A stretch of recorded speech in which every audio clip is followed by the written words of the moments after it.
উম, আজকের এই বিশেষ গভীর বিশ্লেষণে স্বাগত। মানে আমরা যেটাকে ডিপ ডাইভ বলি। আমাদের আজকের আলোচনার বিষয়টা বেশ চমকপ্রদ এবং একই সাথে খুব জরুরি। একদম। কারণ বিষয়টা আমাদের সবার প্রতিদিনের জীবনের সাথে কোনো না কোনোভাবে জড়িয়ে আছে। ঠিক। আমরা আজকে কথা বলবো ভারতের শহরগুলোর নগর অর্থায়ন, মানে আরবান ফান্ডিং ইন্ডিয়া, এবং এর পরিচালনার একটা কাঠামোগত সংকট নিয়ে। আর এই আলোচনার মূল সূত্রটা কিন্তু বেশ ইন্টারেস্টিং। হ্যাঁ, আমাদের মূল সূত্রটা হলো সিপিআইএম হিমাচল প্রদেশের নেতা এবং সিমলার প্রাক্তন ডেপুটি মেয়র টিকেন্দার সিং পানোয়ারের একটি সাম্প্রতিক ভাষণ। যিনি আরবান গভর্নেন্স ইন্ডিয়া এবং স্পেসিফিক্যালি 16th ফিনান্স কমিশন বা 1600 অর্থ কমিশনের প্রস্তাবিত অর্থবণ্টন কাঠামোর তীব্র সমালোচনা করেছেন। হ্যাঁ, তবে আলোচনার একেবারে শুরুতেই একটা বিষয় একটু স্পষ্ট করে দেওয়া ভালো। হ্যাঁ, সেটা খুব দরকার। এই যে বিশ্লেষণটা আমরা করছি, এটা কিন্তু কোনো রাজনৈতিক দলের মতাদর্শের প্রতি সমর্থন বা বিরোধিতা নয়। একদমই নয়। আমাদের মূল উদ্দেশ্য হল ইন্ডিয়ান আরবান ক্রাইসিস বা ফিস্ক্যাল ফেডারালিজমের মতো বিষয়গুলোকে খুব অবজেক্টিভলি বা বস্তুনিষ্ঠভাবে বোঝার চেষ্টা করা। ঠিক। সিপিআইএম নিউজ বা ভিউজ নাও কিংবা এসপি স্টোরিজের মতো পোর্টালে যারা নিয়মিত খবর পড়েন, তারা হয়তো এই ইস্যুগুলোর সাথে কিছুটা পরিচিত। হ্যাঁ, যারা প্রতিনিয়ত অর্থনীতি বা পরিবেশ নিয়ে খোঁজখবর রাখেন, আজকের এই তথ্যগুলো তাদের নতুন চিন্তার খোরাক যোগাবে। নিশ্চয়ই। তো মূল কথায় আসা যাক। আমরা তো জানি যে ভারতের শহরগুলো দেশের অর্থনীতির ইঞ্জিন হিসাবে কাজ করে। হ্যাঁ, মূল চালিকা শক্তি। কিন্তু পরিসংখ্যান বলছে এই ইঞ্জিনগুলোর পরিচালনার জন্য যে আর্থিক বিকেন্দ্রীকরণ প্রয়োজন, সেটা প্রায় নেই বললেই চলে। এই জায়গাটাতেই একটা বৃহত্তর প্রেক্ষাপট বা বিগ পিকচার বোঝা খুব দরকার। বলুন। বিষয়টা আসলে শুধু ফাইন্যান্সিয়াল স্প্রেডশিট বা অর্থনীতির শুষ্ক খবরের মধ্যে আটকে নেই। মানে এটা সাধারণ মানুষের জীবনেও প্রভাব ফেলছে। খুব গভীরভাবে। যখন আমরা মিউনিসিপ্যাল ফাইন্যান্সের কথা বলি, তখন তা শুনতে খুব তাত্ত্বিক মনে হতে পারে। হ্যাঁ, সাধারণ মানুষের মনে হতেই পারে যে এটা তো শুধু সরকারের হিসাব নিকেশের ব্যাপার। ঠিক, কিন্তু এর বাস্তব রূপটা হচ্ছে শহরের প্রতিদিনের জনজীবন, সুপেয় পানির ব্যবস্থা বা ধরুন বর্জ্য ব্যবস্থাপনা। আর জলবায়ু পরিবর্তনের যে বড় ধাক্কাগুলো আসছে। একদম। হিমালয়ান আরবানাইজেশনের ক্ষেত্রে এই জলবায়ুর ধাক্কা সামলানোর জন্য আমাদের শহরগুলোর প্রস্তুতি কতটা, সেটাও এই ফান্ডিংয়ের উপর নির্ভর করে। মানে টিকেন্দর পানোয়ার তার ওই দীর্ঘদিনের প্রশাসনিক অভিজ্ঞতার জায়গা থেকেই এই সমালোচনাটা তুলে ধরেছেন। হ্যাঁ, তিনি আসলে আমাদের প্রশাসনিক এবং আর্থিক কাঠামোর একটা অন্তর্নিহিত দুর্বলতার দিকে আলো ফেলছেন। আমি একটা খুব অবাক করা পরিসংখ্যান দিয়ে এই ব্যাপারটা শুরু করতে চাই। হ্যাঁ, বলুন। 16th ফিনান্স কমিশনের যে ডেটা নিয়ে পানোয়ার কথা বলেছেন, সেটা দেখলে একটা বিরাট কাঠামোগত শূন্যতা ধরা পড়ে। ঠিক। ভারতের শহরগুলো সারা দেশের মোট কর রাজস্বের, বিশেষ করে জিএসটি এবং আয়করের প্রায় 90% যোগান দেয়। 90%? বিশাল একটা অঙ্ক। বিশাল অঙ্ক। অথচ এর বিপরীতে নগর স্থানীয় সংস্থাগুলো, মানে আরবান লোকাল বডিজগুলোর জন্য জিডিপির মাত্র 0.13% বরাদ্দ করার প্রস্তাব দেওয়া হয়েছে। 0.13%, মানে 0.13%। এটা ভাবা যায়? ঠিক। এই বৈষম্যটা শুধু একটা সংখ্যা নয়, এটা একটা স্পষ্ট ইঙ্গিত যে আয়ের মূল উৎসগুলোর উপর স্থানীয় প্রশাসনের কোনো নিয়ন্ত্রণই নেই। আর এই বিপুল বৈষম্যের কারণেই কিন্তু টিকেন্দর পানোয়ার এই পরিস্থিতিকে অত্যন্ত কড়া ভাষায় সিস্টেমিক বিট্রেয়াল বা পদ্ধতিগত বিশ্বাসঘাতকতা বলেছেন। সিস্টেমিক বিট্রেয়াল শব্দটা খুব স্ট্রং। হ্যাঁ, কারণ এর পেছনের যুক্তিটা ফিস্ক্যাল ফেডারালিজম বা আর্থিক যুক্তিরাষ্ট্রীয় কাঠামোর একেবারে মূল নীতির সাথে যুক্ত। যখন একটা নির্দিষ্ট ভৌগোলিক অঞ্চল বা শহর থেকে এত বিপুল পরিমাণ রাজস্ব আদায় করা হচ্ছে, তখন তো সেই শহরের উন্নয়নের জন্য অর্থের একটা যৌক্তিক অংশ ফিরে আসা উচিত। লজিক তো সেটাই বলে। 1% মতো একটা নগণ্য অংশ বরাদ্দ হয়, তখন এটাকে আর শুধু আকস্মিক ভুল বলা যায় না। মানে এটা সিস্টেমের ভেতরেই গেঁথে আছে। ঠিক। এই বঞ্চনাটা দীর্ঘদিনের আর্থিক নীতি আর বন্টন কাঠামোর মধ্যেই প্রথিত। এর ফলে শহরগুলো সবসময় তহবিলের অভাবে ঢুকতে থাকে। এই পরিস্থিতিটা বোঝানোর জন্য একটা সহজ উপমা দেওয়া যেতে পারে। হ্যাঁ, দিন না। ধরুন একটা বিশাল কারখানা আছে। সেই কারখানার সবচেয়ে উৎপাদনশীল যে মেশিনটা, যেটা থেকে কারখানার 90% লাভ আসে, সেই মেশিনটার রক্ষণাবেক্ষণের জন্যই কারখানার মালিক সবচেয়ে কম টাকা দিচ্ছেন। বাহ, খুব সুন্দর একটা উপমা। মানে মেশিনটা দিনরাত চলছে, উৎপাদন করছে, কিন্তু যখন সেটার মেরামত বা আপগ্রেডের দরকার হচ্ছে তখন বলা হচ্ছে যে না, বাজেট নেই। মাত্র 0.13% বাজেট আছে। ঠিক তাই। উপমাটা যান্ত্রিক দিক থেকে খুব নিখুঁত, তবে আমাদের মনে রাখতে হবে শহরের ব্যাপারটা মেশিনের মতো এতটা সরল নয়। হ্যাঁ, তা তো বটেই। শহরের তো প্রাণ আছে। একদম। একটা শহর হল লক্ষ লক্ষ মানুষের জীবন জীবিকা আর বাসস্থানের সমাহার। হুম। তাই যখন এই ইঞ্জিন বিকল হয় তখন সেটা কেবল একটা অর্থনৈতিক পতন থাকে না, সেটা একটা সামাজিক বিপর্যয় রূপ নেয়। সামাজিক বিপর্যয় কথাটা খুব সত্যি। আপনি যখন সবচেয়ে প্রোডাক্টিভ ইঞ্জিনটাকে তার প্রাপ্য মেইনটেনেন্স থেকে বঞ্চিত করবেন, তখন শহরের স্বাস্থ্য ব্যবস্থা বা শিক্ষার মতো মৌলিক কাঠামো ভেঙে পড়তে শুরু করে। আর আইন শৃঙ্খলা ব্যবস্থাতেও তো প্রভাব পড়ে। অবশ্যই এই কাঠামোগত অবক্ষয় শেষ পর্যন্ত শুধু অর্থনীতিকেই স্লো করে দেয় না, চরম নাগরিক অসন্তোষেরও জন্ম দেয়। এই সামাজিক বিপর্যয়ের প্রসঙ্গটা থেকে অনুদান বন্টনের বিষয়টা খুব প্রাসঙ্গিকভাবে চলে আসে। হ্যাঁ, গ্রান্টস ডিস্ট্রিবিউশন। যখন একটা শহর দুর্বল হয়ে পড়ে তখন তাকে বাঁচানোর জন্য যে সামান্য অর্থ দেওয়া হয় সেটাও কিভাবে দেওয়া হচ্ছে সেটা একটা বড় সমস্যা। ওই যে টাইড ভার্সেস আনটাইড গ্রান্টসের ব্যাপারটা। একদম শর্তযুক্ত অনুদানের ভাত। পানোয়ারের সমালোচনা থেকে আমরা এই ব্যাপারটা খুব পরিষ্কার দেখতে পাই। এই পারফরমেন্স ভিত্তিক এবং শর্তযুক্ত অনুদানগুলো আসলে স্থানীয় স্বায়ত্তশাসনের ধারণাটাকেই ভেতর থেকে ফাঁপা করে দিচ্ছে। মানে লোকাল সেলফ গভর্নেন্সের যে মূল নীতি সেটার সাথে এটা সাংঘর্ষিক। পুরোপুরি সাংঘর্ষিক। কেন্দ্র বা রাজ্য সরকার যখন নির্দিষ্ট কোনো শর্ত বা খাতের জন্য অনুদান বেঁধে দেয়, তখন লোকাল মিউনিসিপ্যালিটিগুলো নিজেদের প্রয়োজন অনুযায়ী টাকাটা খরচ করতে পারে না। মানে ধরা যাক কেন্দ্র থেকে বলা হলো যে এই টাকাটা দিয়ে শুধু শহরের সৌন্দর্য বর্ধনের কাজ করতে হবে। ঠিক। অথচ সেই মুহূর্তে হয়তো শহরের একটা নির্দিষ্ট এলাকায় পানি নিকাশি ব্যবস্থা সংস্কার করাটা অনেক বেশি জরুরি। কারণ বর্ষাকাল আসছে বা বন্যা হতে পারে। একদম। এই ব্যবস্থার সবচেয়ে ক্ষতিকর দিক হল এটা সরাসরি স্থানীয় সরকারগুলোর স্বাধীনতার ওপর হস্তক্ষেপ করে। পানোয়ার ঠিক এই জায়গাটাতেই প্রশ্ন তুলেছেন, তাই না? হ্যাঁ, তিনি প্রশ্ন তুলেছেন যে কেন কেন্দ্রের নীতি নির্ধারকরা একটা শহরের স্থানীয় প্রয়োজন নির্ধারণ করে দেবেন। এর মানে তো দাঁড়াচ্ছে যে সাধারণ মানুষ ভোট দিয়ে যাদের নিজেদের প্রতিনিধি বানাচ্ছেন তাদের আসলে স্বাধীনভাবে কাজ করার কোনো ক্ষমতাই নেই। না, নেই। তারা শুধু ওপর থেকে আসা নির্দেশিকাগুলো বাস্তবায়ন করছেন। জাস্ট একটা ইমপ্লিমেন্টিং এজেন্সি হয়ে বসে আছেন। ঠিক। পানোয়ারের বিশ্লেষণ অনুযায়ী এই ধরনের শর্তযুক্ত অনুদান নির্বাচিত স্থানীয় প্রতিনিধিদের ক্ষমতার চরম অবমূল্যায়ন করে। তারা জনগণের ভোটে নির্বাচিত হয়েও নিজেদের শহরের পলিসি মেকার হতে পারছেন না। এর ফলে তো স্থানীয় পর্যায়ের আসল সমস্যাগুলো আড়ালেই থেকে যায়। একদম। যেগুলো হয়তো দিল্লির নীতি নির্ধারকদের চোখ এড়িয়ে যায়, সেগুলো আর সমাধানের আলো দেখে না।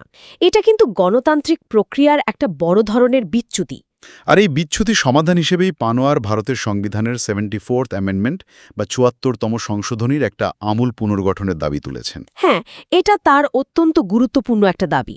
৭৪তম সংশোধনী তো মূলত মিউনিসিপ্যালিটিগুলোকে সাংবিধানিক স্বীকৃতি দেওয়ার জন্যই তৈরি হয়েছিল। ঠিক।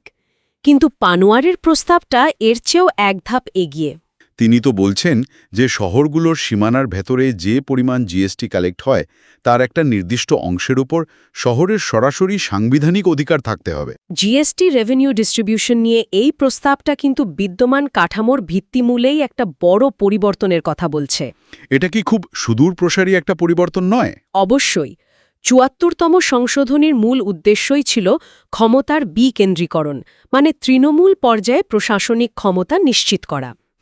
কিন্তু গত কয়েক দশকের অভিজ্ঞতা থেকে পানোয়ার বোঝাতে চাইছেন যে আর্থিক বিকেন্দ্রীকরণ ছাড়া প্রশাসনিক বিকেন্দ্রীকরণ আসলে অর্থহীন। ফান্ড না থাকলে পাওয়ার দিয়ে কি হবে? ঠিক তাই। যদি কোনো পৌরসভার নিজস্ব আয় বা নিশ্চিত তহবিলের উপর অধিকার না থাকে, তবে সে তো সত্যিকারের স্বশাসিত হতে পারে না। জিএসটির একটা অংশের উপর অধিকার দেওয়ার দাবিটা বাস্তবায়িত হলে তো শহরগুলো আর কেন্দ্রের অনুদানের দিকে তাকিয়ে থাকবে না। একদম। তারা নিজেদের আয়ের ওপর নির্ভর করে দীর্ঘমেয়াদী পরিকল্পনা নিতে পারবে। এটা ডিসেন্ট্রালাইজেশন বা ক্ষমতার বিকেন্দ্রীকরণের একটা আদর্শ রূপ হতে পারে, যেটা বর্তমানে প্রায় অনুপস্থিত। একেবারেই অনুপস্থিত। এবার একটা খুব সেন্সিটিভ দিকে নজর দেয়া যাক। যখন স্থানীয় প্রশাসন এই ধরনের আর্থিক পরাধীনতার শিকার হয় তখন তার সবচেয়ে বড় প্রভাব কোথায় পড়ে? জরুরি পরিস্থিতি মোকাবেলার ক্ষেত্রে। ঠিক। আমাদের সূত্রগুলোতে ক্লাইমেট চেঞ্জ ইন হিলস বা পাহাড়ি অঞ্চলের জলবায়ু সংকটের কথা খুব স্পষ্টভাবে উঠে এসেছে। এটা খুব জরুরি একটা পয়েন্ট। টিকেন্দার পানওয়ার যেহেতু সিমলার প্রাক্তন ডেপুটি মেয়র ছিলেন, তাই সিমলার ডেভেলপমেন্ট এবং হিমালয়ের ইকোসিস্টেম নিয়ে তার বাস্তব অভিজ্ঞতা আছে। হ্যাঁ, তিনি হিমাচল প্রদেশের মতো পাহাড়ি শহরগুলোর উদাহরণ টেনেছেন। এই শহরগুলো তো জলবায়ু পরিবর্তনের কারণে এখন আক্ষরিক অর্থেই খাদের কিনারায় দাঁড়িয়ে আছে। এটা বর্তমান সময়ের সবচেয়ে অ্যালার্মিং ইস্যুগুলোর একটা। আমরা যখন নগর উন্নয়নের কথা বলি, তখন আমরা ঠিক কোন ধরনের উন্নয়নের কথা বলছি সেটা পরিষ্কার হওয়া দরকার। সব শহরের মডেল তো আর এক হতে পারে না। একদমই না। বর্তমান আর্থিক মডেলগুলো কিভাবে ভঙ্গুর পাহাড়ি এলাকার উন্নয়নের ক্ষেত্রে পরিবেশগত মূল্য বা ইকোলজিক্যাল কস্টসকে পুরোপুরি উপেক্ষা করছে, পানওয়ার সেটাই দেখিয়েছেন। সমতলের একটা শহর আর হিমালয়ের মতো সেন্সিটিভ ভৌগোলিক অঞ্চলের শহরের উন্নয়নের মডেল কখনোই এক হওয়া উচিত না। অথচ বাস্তবে আমরা সেটাই হতে দেখছি। পাহাড়ি অঞ্চলে বড় বড় কংক্রিটের কাঠামো তৈরি করা হচ্ছে, নির্বিচারে পাহাড় কাটা হচ্ছে। প্রাকৃতিক জলপ্রবাহের পথও তো বন্ধ করে দেওয়া হচ্ছে। হ্যাঁ, আর এই যে পরিবেশগত ক্ষতি বা ইকোলজিক্যাল কস্ট, এটা তো আমাদের প্রচলিত জিডিপি বা মিউনিসিপ্যাল বাজেটের হিসেবে ধরাই হয় না। এই কারণেই তো সিমলার মতো শহরগুলোতে প্রাকৃতিক বিপর্যয় বা ভূমিধস এত ভয়াবহ রূপ নিচ্ছে ইদানিং। ঠিক। আর সবচেয়ে ট্র্যাজিক ব্যাপারটা কি জানেন? কি? ঠিক এই সংকটের সময়ই যখন শহরগুলোর সবচেয়ে বেশি অর্থের প্রয়োজন নিজেদের অবকাঠামোকে জলবায়ু সহনশীল করার জন্য, তখনই তাদেরকে পর্যাপ্ত তহবিল থেকে বঞ্চিত করা হচ্ছে। এই সূত্র ধরেই পানওয়ার তার স্মার্ট সিটিজ মিশন ক্রিটিক বা স্মার্ট সিটি মিশন নিয়ে সমালোচনাটা তুলে ধরেছেন। হ্যাঁ, বর্তমান সময়ের খুব পপুলার একটা কনসেপ্ট এই স্মার্ট সিটি। কিন্তু পাহাড়ি অঞ্চলের বাস্তবতার সাথে এর যে বিরাট ফারাক, সেটা তার কথায় খুব স্পষ্ট হয়ে উঠেছে। স্মার্ট সিটি মিশন নিয়ে তার এই সমালোচনা বর্তমান নগর পরিকল্পনার একটা খুব বেসিক ত্রুটিকে সামনে আনে। মানে প্রযুক্তির ওপর অতিরিক্ত জোর দেওয়ার ব্যাপারটা। একদম। পানওয়ারের মতে বর্তমান স্মার্ট সিটি মডেলে প্রযুক্তি, নজরদারি আর বাহ্যিক চাকচিক্যের উপর যতটা জোর দেওয়া হয়, শহরের গরিব মানুষ আর পরিবেশের উপর ততটা নজর দেওয়া হয় না। একটা শহরকে কেবল আইটি হাব বা ওয়াইফাই জোন বানালেই তো সেটা সবার জন্য বাসযোগ্য হয়ে ওঠে না। ঠিক। বিশেষ করে সিমলার মতো অঞ্চলে যেখানে মাটির ধারণ ক্ষমতা বা পানির উৎসের সুরক্ষা সবচেয়ে বেশি জরুরি, সেখানে এই টপ ডাউন বা ওপর থেকে চাপিয়ে দেওয়া টেকনোলজিক্যাল সলিউশনগুলো অনেক সময় পরিবেশের জন্য আরও ক্ষতিকর হয়ে দাঁড়ায়। হ্যাঁ, আর এই মডেলে প্রায়শই দেখা যায় যে শহরের বস্তিবাসী, হকার বা প্রান্তিক আয়ের মানুষেরা উন্নয়নের মূল ধারা থেকে পুরোপুরি ছিটকে পড়েন। এর বিকল্প হিসাবে তিনি একটা অন্য মডেলের কথা বলেছেন, সাস্টেইনেবল আরবান ইনফ্রাস্ট্রাকচারের উপর ভিত্তি করে। হ্যাঁ, পিপলস সিটি বা জনগণের শহরের মডেল। এটা তো স্মার্ট সিটির ঠিক উল্টো একটা দর্শন। একদম। এমন একটা শহর যা কেবল কর্পোরেট প্রযুক্তি দিয়ে নয়, বরং মানুষের প্রয়োজন আর প্রকৃতির সাথে সামঞ্জস্য রেখে চলবে। এই পিপল সিটি মডেলের মূল ভিত্তিগুলো একটু বিস্তারিত বলবেন? এর মূল ভিত্তিকাই হল অন্তর্ভুক্তি, স্থায়িত্ব এবং স্থানীয় জ্ঞান বা লোকাল নলেজ।